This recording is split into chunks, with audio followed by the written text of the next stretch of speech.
Welcome to the podcast. We talk about all the things that are hidden in the shadows. This is Isaac. And this is Megan. And on this long-awaited episode that we have been put on the show for a while. Reminds me of that SpongeBob thing where it's like 2 hours later, 2 weeks later. Well, we have plenty of good excuses. Yeah. And you can hear it in my voice. I sound a little congested because I had a cold. Yeah. So I couldn't do it. And then Megan recorded a couple episodes by herself, but for some reason, the volume sounds like this when it talks. Yeah, I don't know what happened. Like, I actually recorded an episode because we started, well, not started, but we had an idea to start doing almost like, instead of doing a separate podcast, like how we talked before about doing the Renaissance podcast, we thought, well, what the heck, just make separate episodes. If people don't want to listen, they don't want to listen. If they do, they do. And that was because a lot of people were messaging us, asking us more questions regarding stuff that we would talk about on the Renaissance podcast. So, scrapped the Renaissance podcast and decided to start doing episodes over here, just titled like Megan's Abilities or whatever. Recorded the first episode while Isaac was sick, so that we had that, but the file said corrupt. Then when I finally got the file onto the computer, and everything was good, everything was peachy, I go to hit play to start editing, and the volume is so low that even amplified, it is low. So I don't know. And I talked a lot of interesting things, I would say, on there, and I don't know. You're just gonna have to re-record it.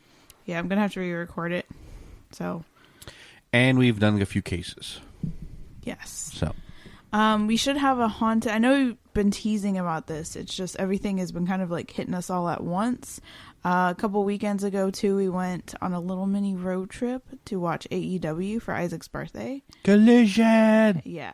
So that kind of stopped us from recording on the weekend, which sometimes we do because Isaac has off.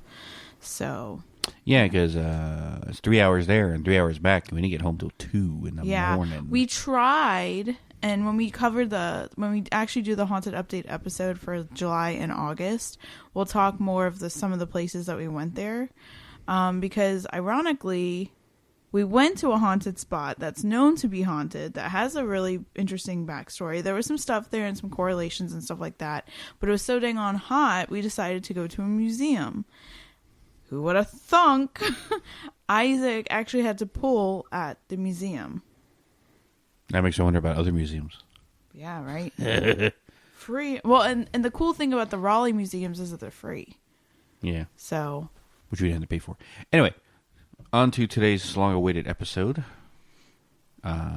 Plane disappearances. Yes. So, obviously, just a little disclaimer before we start, going into this.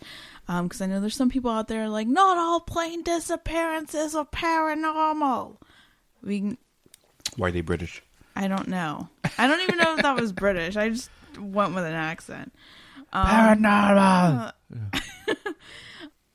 But, so not everything is paranormal, but there is some paranormal conspiracy theories, such as time warps, wormholes, entrances to other dimensions, alien stuff, government cover-up kind of things. So we're covering mainly that side of things. Now, there is many, many, many logical explanations that could have taken these planes down. Like, obviously, equipment malfunctioning. They're going over desolate land and they crash and nobody really knows. Nobody can recover it. But a ton of different things that could take down a plane. But before we jump into this, I thought it would be interesting for you to recap something that you encountered, I guess you could say. So I thought this was interesting, and this is what even sparked me wanting to cover this episode. Other than the fact that I find it interesting and I love the show Manifest. If anybody has seen that, it's about a plane that leaves. They went through a time warp basically, and they come back with superpowers and stuff like that. It's a pretty interesting show. But when Isaac went to Denver, I thought this was interesting because I was curious. Because when we think about spirits and entities and stuff like that, we think of it strictly on land. And with everything happening with that, was that submarine with the Titanic? There was all sorts of funny like TikToks about like how the ghosts down there were like watching the submarine go down and, oh, hey, here to join it. Like, you know what I mean? Yeah. So I thought it's an interesting concept that kind of started, well, like, could there be spirits underwater, like in shipwrecks and stuff like that? And then also made me think of, if they're on water, they're on land, could they be in the air? So what was your experience when you were flying on the airplane? And this is the first time you've flown with your ability. Yeah, and that was the interesting part, because never thinking up in the air about however many thousand feet that I would encounter anything worth charging my hands, right? Everything we've encountered with my ability has been on ground and haunted locations. But then again, this is the first time I've flown with my ability, so my objective with getting on a plane was pulling the entire plane of negative energy, so basically we all have a good flight without anyone getting pissed off or starting a fight, or, a random Karen going crazy or something, That was my objective. So I pulled the whole plane before it took off, mind you, right? Whenever it was on the plane, before we take off. And while up there, flying towards Denver, mind you, all of a sudden, my right hand charges. And I'm like, why the hell is it charging way up here? And it's not like charging as someone on the plane has dark energy around them. No, it's charging in a direction out in the middle of the sky. And it got closer. One, the plane is moving, however fast the plane moves, faster than any car on Earth anyway, or on the planet, faster than any car that can drive on land. But it was coming at me. I was like, grab it. And I pull it in, and granted, it's nothing serious. It's not sand, right? It's smoke, right? It's like an entity or something small, nothing major dangerous. But what the hell is it doing way up in the sky? Yeah. And that's confused me more than anything. It was just like, and then even the way back, I was making sure anything was around, but it was strange that I came across something. And that throws a whole bunch of new theories, is that there's dark entities in the sky flying around. And trust me, when he told me that, because I was curious, because obviously he was flying through the Denver airport. I was like, ooh, is he going to encounter some stuff, But when he said, well, no, there was really nothing there, just on the plane. And I was like, wait, what? On the plane? And so it opened up my mind. On the plane, outside the plane. Well, outside the plane, but. It's on the wing. Yeah. Yeah. And that just blew my mind. And then ever since then, I've kind of been really interested in, because like I said, I was obsessed with the show Manifest. And then there was a documentary series that came on like Natural Geographic or something about if the Earth takes down planes or something like that. Something with the Earth. I still haven't watched it. I probably should have before this episode. But basically, if the Earth, whatever's going on with the Earth, if it's taking down planes. And so that kind of led me to this whole thing. And then I was seeing TikToks about like unsolved mysteries with planes. And I was like, yeah, we're covering that. So with that, there's the segue into the episode.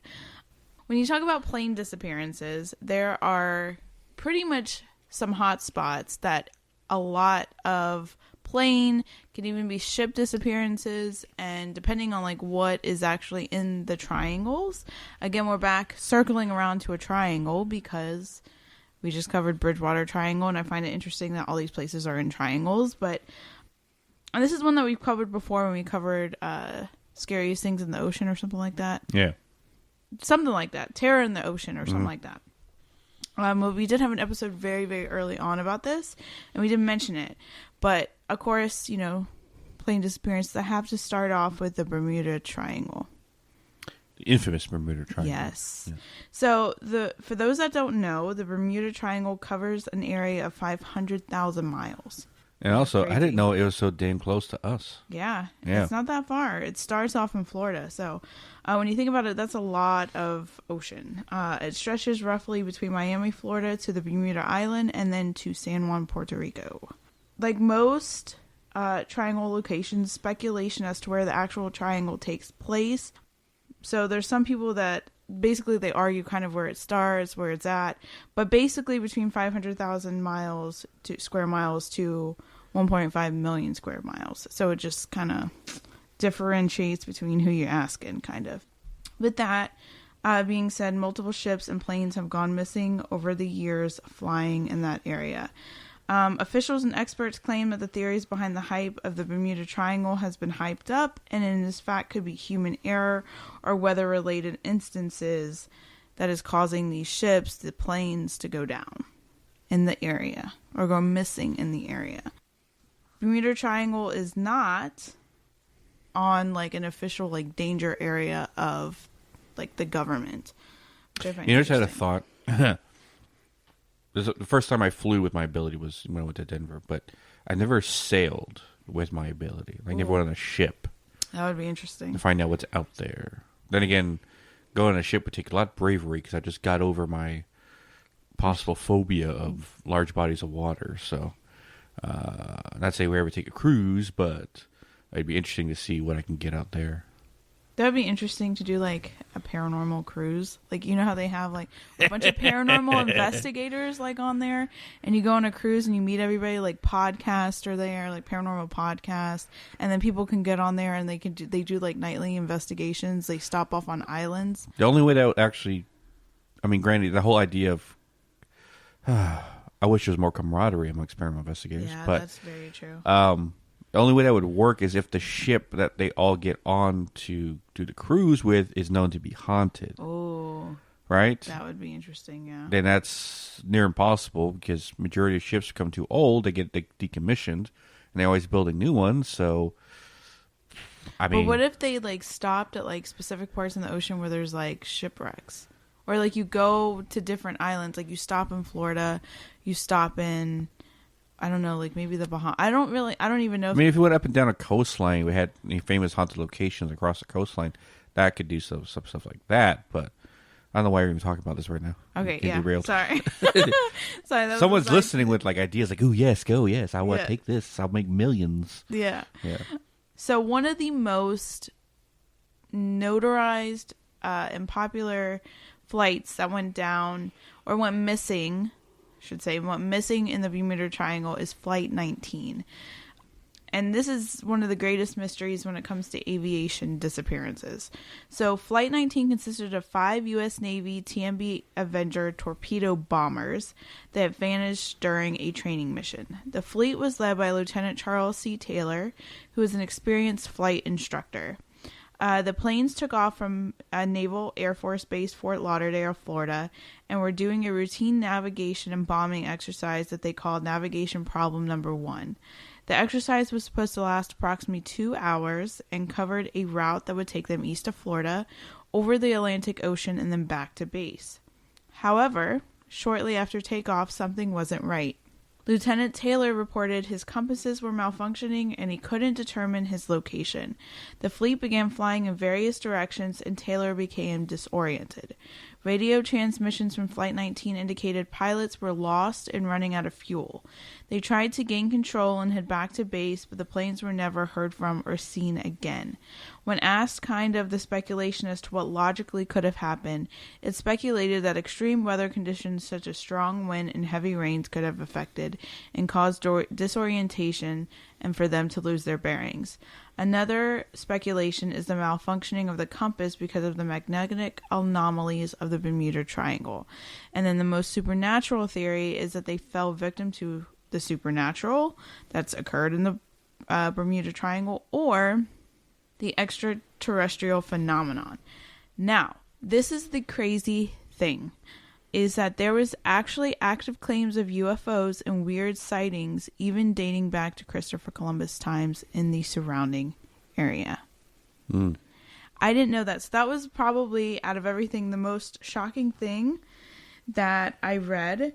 Apparently, Christopher Columbus's initial voyage in 1492, he documented and reported strange occurrences such as his compass malfunctioning, and he saw stars appearing and moving in the sky. He also described that he saw a light similar to a candle flame move upside down in the distance. Disappeared and then reappeared several times. And then also saw a light vessel coming around the water. So that's interesting because 1492, what the heck is that? You know? And it was basically in his writings and journals that I guess he kept that they were able to find out about that he wrote about these strange lights and stuff like that. But I did not know that. And when I read that, I was like, holy moly, all the way back then. I was curious to figure out if there was like distress signals that were, made during the Flight 19, or if there was any before they went out, if anything was wrong with the plane, because those were just like kind of like questions that popped in my head when I was researching. But apparently during the flight there were distress signals. Flight 19 included calls for assistance and information regarding their location. They mentioned they were flying over white water, which could mean the ocean. According to reports, there was no suspicious behavior beforehand. The flight took off approximately at 2:10 p.m. and everything appeared to be fine before they took off. The search for the missing plane was extensive and at the time highly publicized. The U.S. Navy deployed numerous ships, aircraft, and personnel to scour the area where Flight 19 was said to disappear.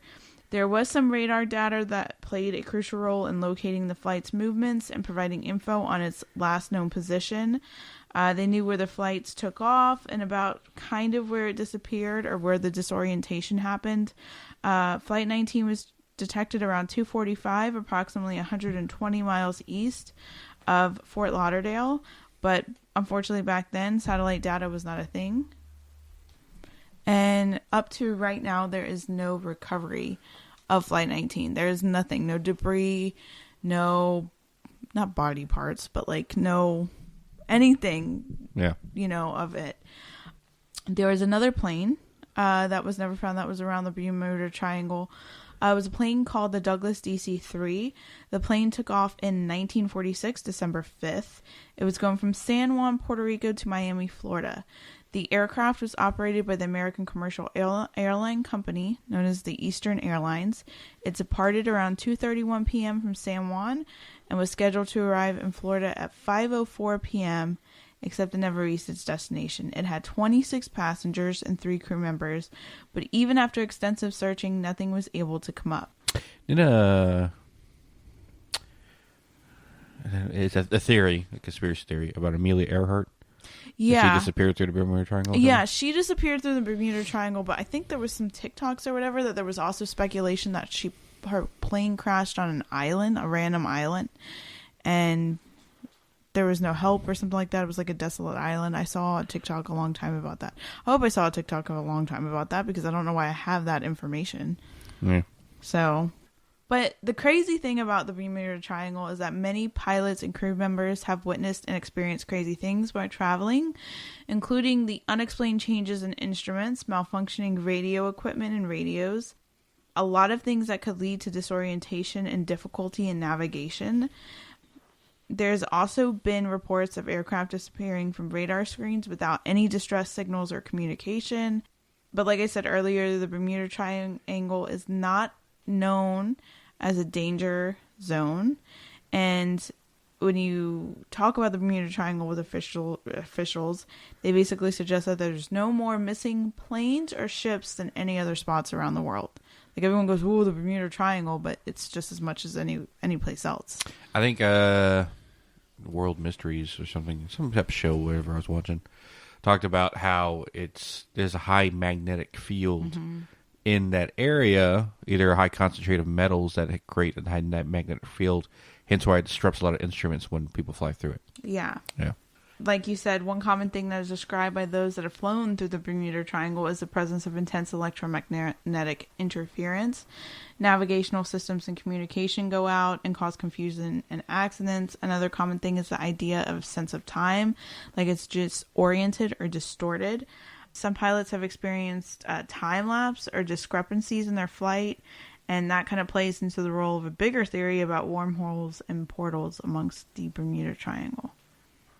Now, portal, that would be interesting. There was like a giant one there. Oh my god, and you had to pull it. Could you imagine? Oh my god. I need a helicopter to get me high enough. Yeah.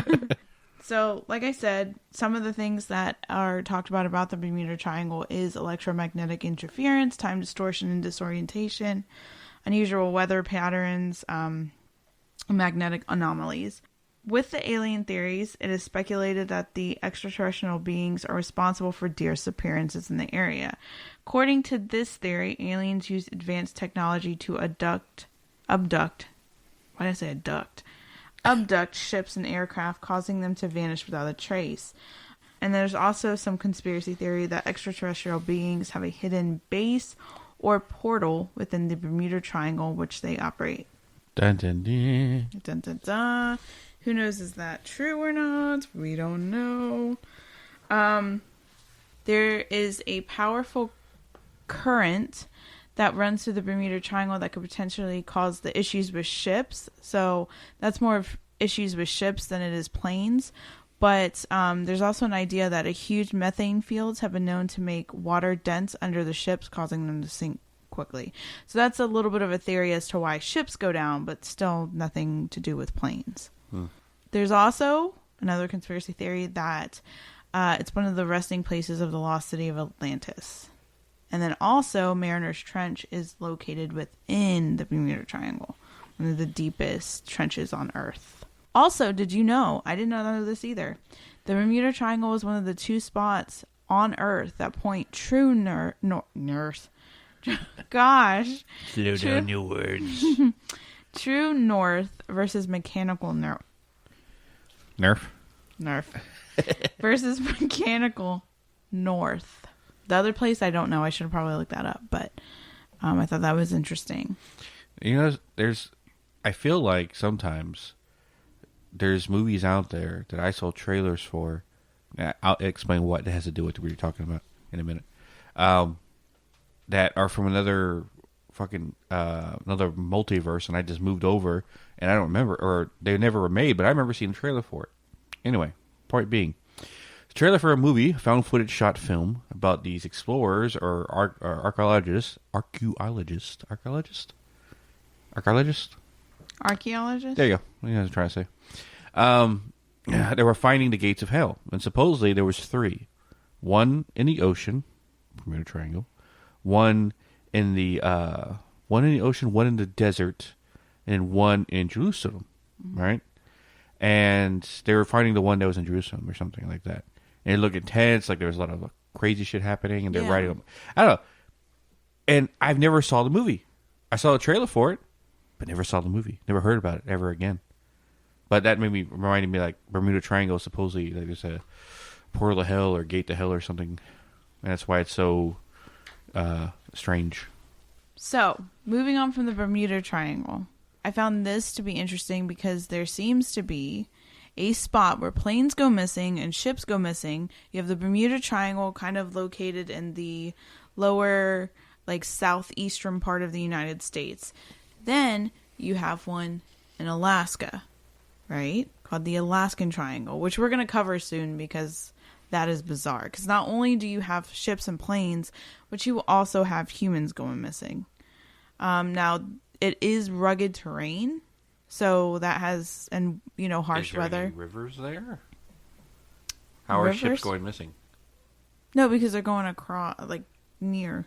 Oh, all right. Yeah, I guess it's like water, like by the water, like the Pacific.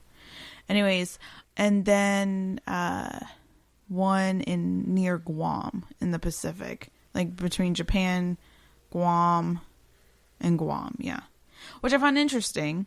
Isn't it ironic that there's military bases near each of those 3 points? I find that interesting. Putting a tinfoil hat on it? I find that interesting. Just saying it. Just find that a little interesting.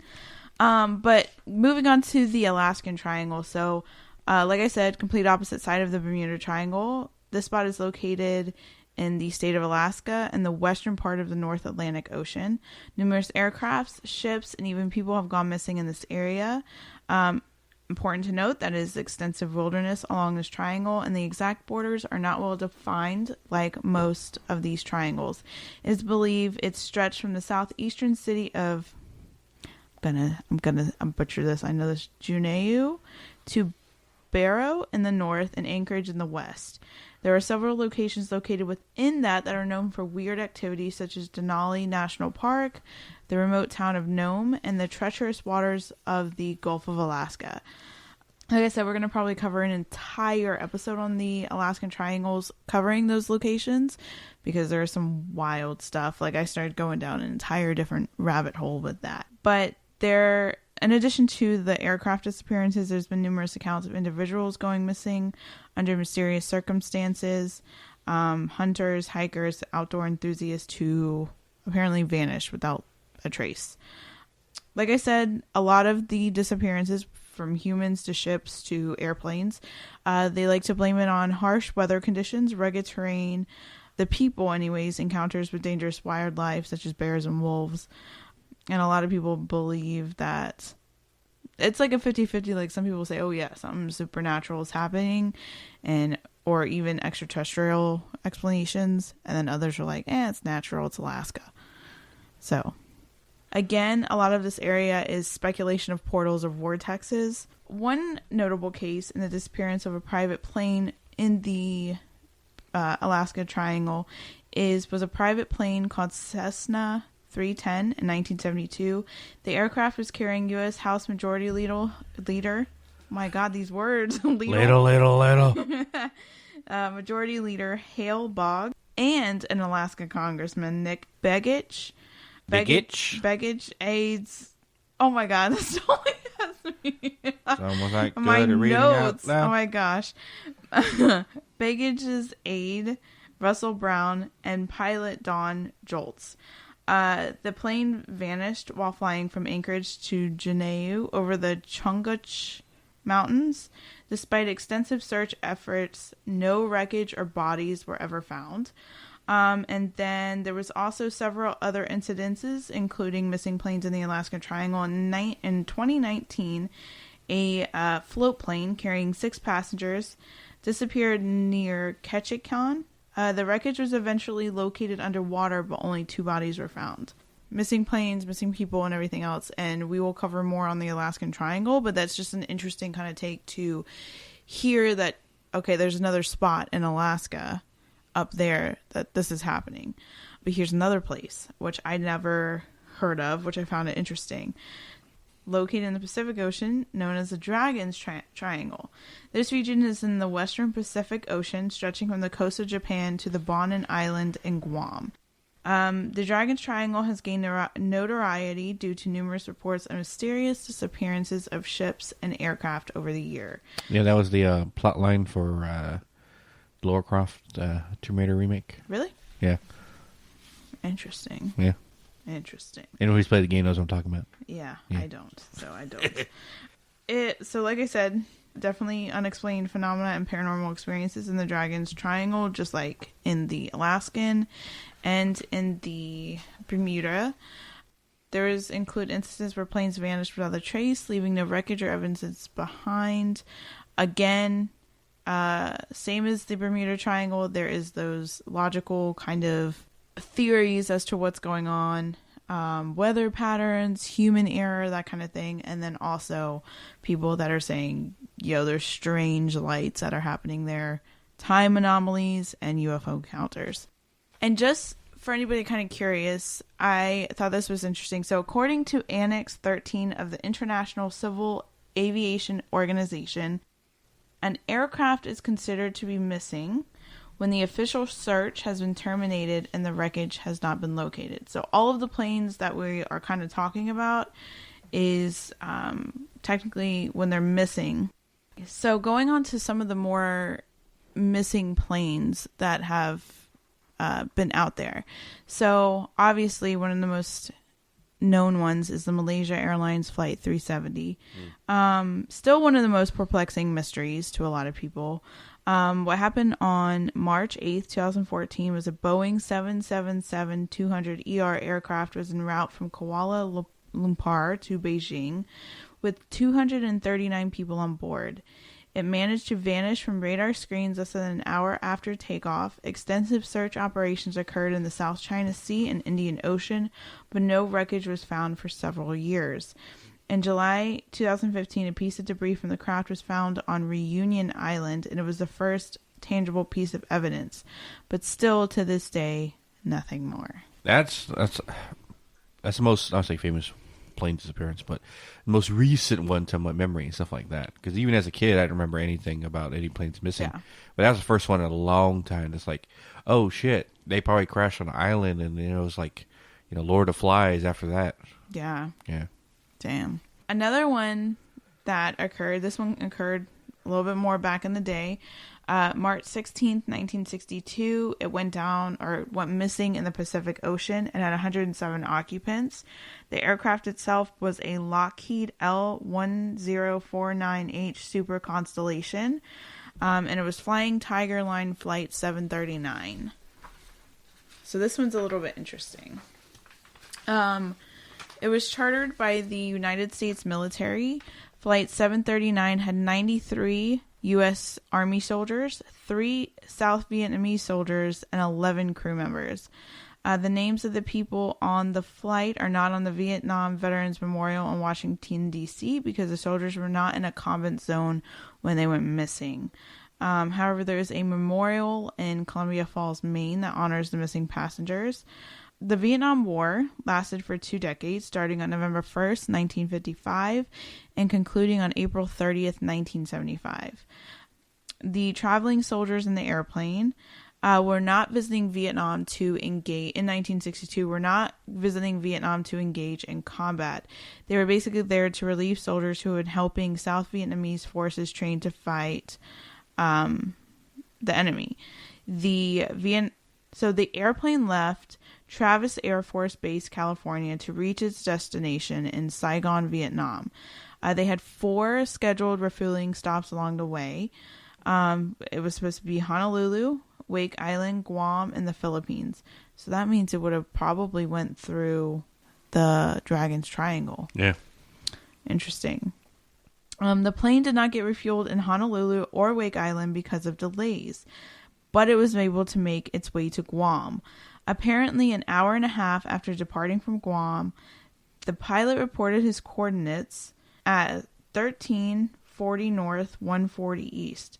Although the plane was supposed to be at the coordinates of 14 north, 135 east an hour later, radio contact could not be made with the plane. It never reached the Philippines or Vietnam. And literally, this plane disappeared without a trace, not a single piece of evidence, debris. The airplane was never found. Some people speculated that it exploded while in motion, but there was no physical evidence to prove that.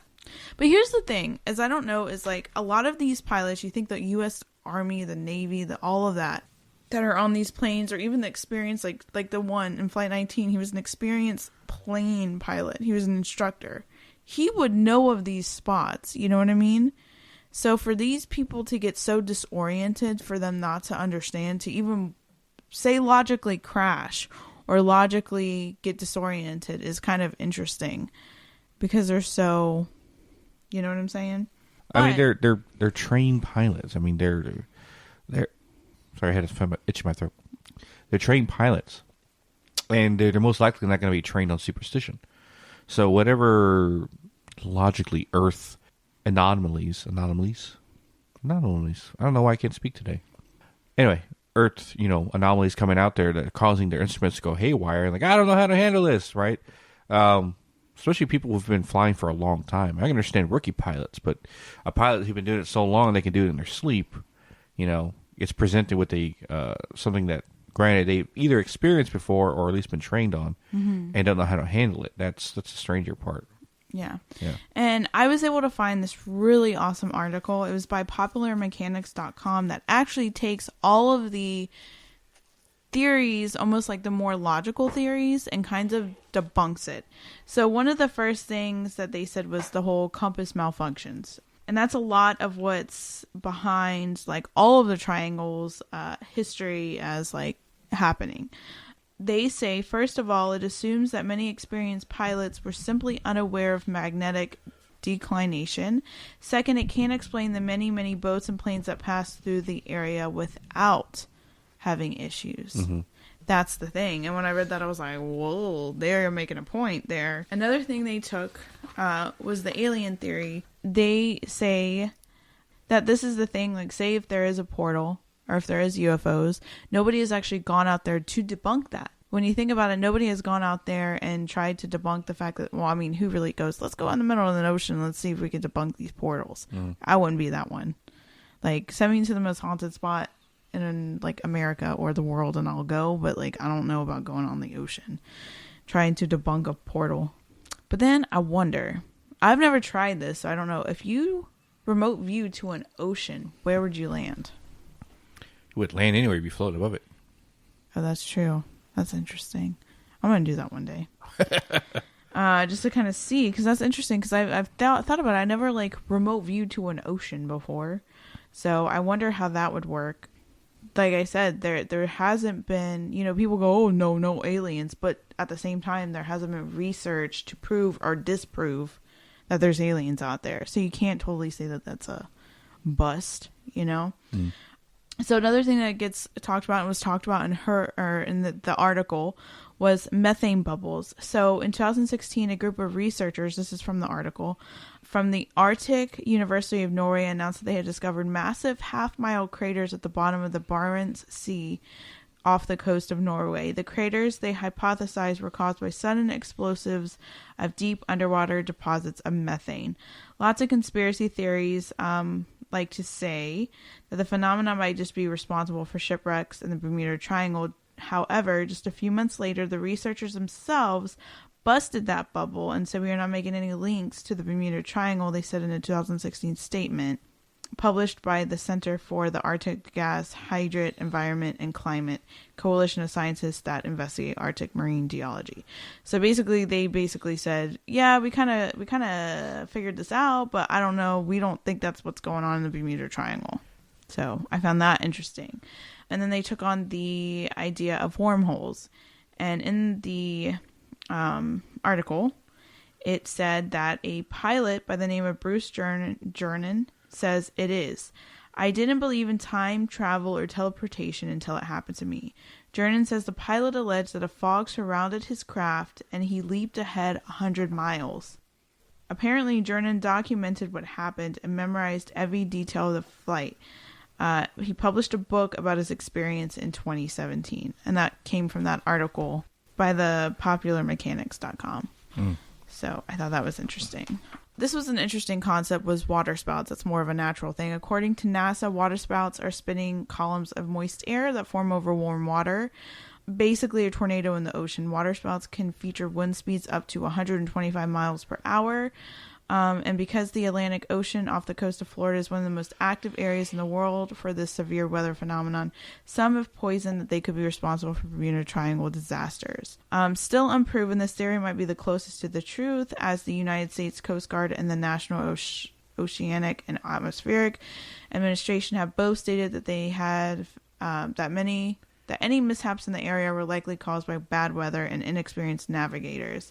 At the same time, both agencies asserted that there's nothing special about the Bermuda Triangle at all. So, that was interesting. And then I started looking into like wormholes, because I was like, well, what is the actual definition? So a wormhole is like a tunnel between two distant points in our universe that cuts the time travel from one point to another. So instead of traveling for millions of years from one galaxy to another, under the right conditions, one can theoretically use a wormhole to cut the travel time down to hours or minutes. It's essentially folding fourth dimensional space. So essentially like a time machine, kind of. Like a vague time machine, kind of. You could use it in a sense, but how time works, it's a whole other episode. Yeah. So, well, no, we're actually going to do an episode, time warps and time in general. So we have that coming up. Future episode. Yeah. So I'm going to ask you some questions and see how you think on these subjects. So from what I told you from Flight 19, what do you think? You think it was logic, or do you think it was more supernatural that happened? Flight 19. Flight 19 was the group of like military fighter pilot type situation bombers that were doing the routine exercise off of Florida, and they had distress signals. They were calling in saying like, "Hey, we don't know our location," da da da da da. And then they just disappeared. That might be more supernatural versus actual logic. Because what's the logic for causing a distress signal unless it's for testing? But even then, what happens to them? Why do they go through all the stuff when it's not supposed to happen the way it's supposed to happen? Yeah.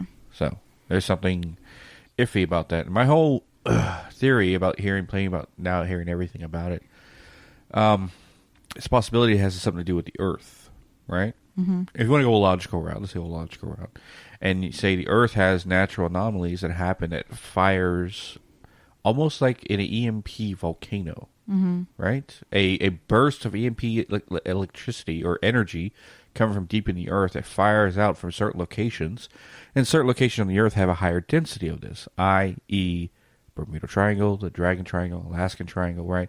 Places on the Earth where these high intensity forms of these attacks happen, right? May seem like supernatural when really they're natural occurrence, but nothing that's been recorded or let alone theorized to happen. Because electromagnetic activity does happen, but it's in strange places around the world. And I've never heard any actual study on the reason why it happens in the first place. Now there probably is, I just never heard it. But that is a good theory, logical theory about why it happens like that. The other logical theory is that you want to combine both the supernatural and that at the same time. That the EMP bursts are coming from the Earth because there's portals there opened that allow that immense amount of energy to flow through, right? Mm-hmm. Essentially a wormhole from the center of the Earth out from that portal. I see like a giant cannon firing EMP bursts. Yeah, I can see that.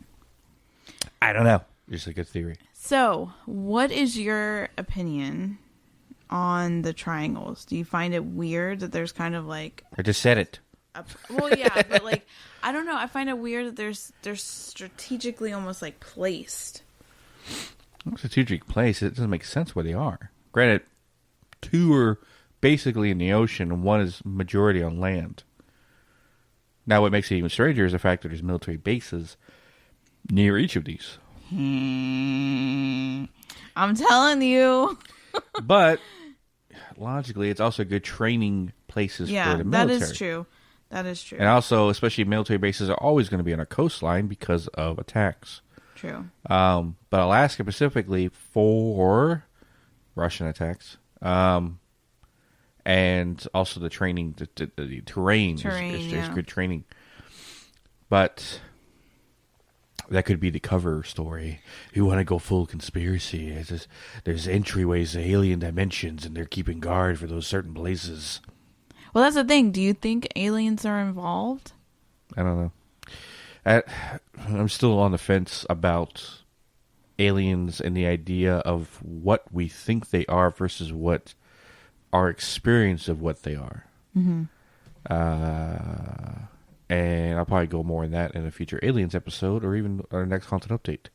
Because from what we gathered from an EVP S's method, not EVP session, an S's method session, kind of had a conversation with one.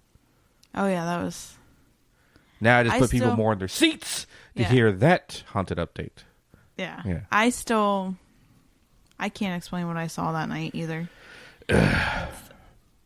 Anywho. And I see weird stuff, so I mean. And then do you think the whole parallel realities is a thing? Like they just got lost in a time warp? I mean, a time warp? I don't know, say a time warp. Maybe the multiverse, like they slipped to another universe. That's plausible. That's an idea for another episode too. Yeah. Multiverse slipping. Yeah. Because I have my own experience with it. Yeah, we have a lot of really good episodes coming up. This in particular episode sparked a lot because I am excited to do. I think that's the next one that we're doing is the Alaskan Triangle. But yeah, I think it's the next one because it correlates to this, obviously. Yeah. And I already researched and everything. I'm ready to go with that episode. So it's a lot. It's really intriguing, and I don't really get talked. I mean, I hear Alaska get talked about because there's some strange stuff that happened there, but like, this is bizarre. So, look forward to that episode next. Yep. Yeah. I guess that kind of concludes our episode. So, I personally think there is some weird stuff going on. I do think there's natural things that happen sometimes, but then at the same time, there's certain flights or certain ships or certain people that were in the wrong place at the wrong time, and it just so happened. And you also have to throw in the theory now of what I experienced up there. Yeah. What would that thing would have done if I wasn't there? Yeah. Can things influence a plane to go down? That's the thing. If they can manipulate our equipment and everything like that, like, you know, like K2 meters and stuff like that, they can manipulate equipment or even technology we've come to find. Light, stuff like that. It would take a hell of a lot of power to mess up a plane's That sounds. I just had a thought, and me just saying it to myself sounds like a cheap D-list, like straight to DVD movie. Demons in the Sky. Oh my gosh, that's like, what was that? Like Sharknado? I don't want to say that bad, but it's something of the similarity to it. It's like one of those like D-list like actors on their last string doing it, and like it's just like a crappy acting and stuff like that. It's like straight to DVD movie. Demons in the Sky. Or now straight to Netflix. Traveler planes get in the sky when they get attacked by demons in the air and the plane. Oh my god! Oh my gosh! Yeah, and that's gonna be that's people are like, that was the last straw. I'm not flying anymore. Yeah, hauntings can happen up there. Who the fuck knew? Yeah. So that makes me wonder, could attachments happen up there? If you're sitting on a plane. I don't fucking know. That's the thing.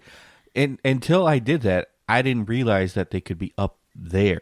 Mind you, where a plane is in the sky is thousands of miles in the sky, right? Yeah. Not hundreds, thousands. It's taller than any building out there. Yeah. So what the hell are you doing on that? Exactly. Like, bro, get off the wing. Yeah. Something on the wing. Yeah. No one's old enough to know where that is. Okay. So. But, yeah, I think we're done with our theories. Yeah. So be prepared because we have a lot of, I know we always say this, but like for real, we have a lot of episodes. We just have to record them. Yeah. Yeah. And I'm going to try and re-record because I know there were specific people asking for that episode because I talk about like spiritual journey and how I kind of got into a spiritual awakening.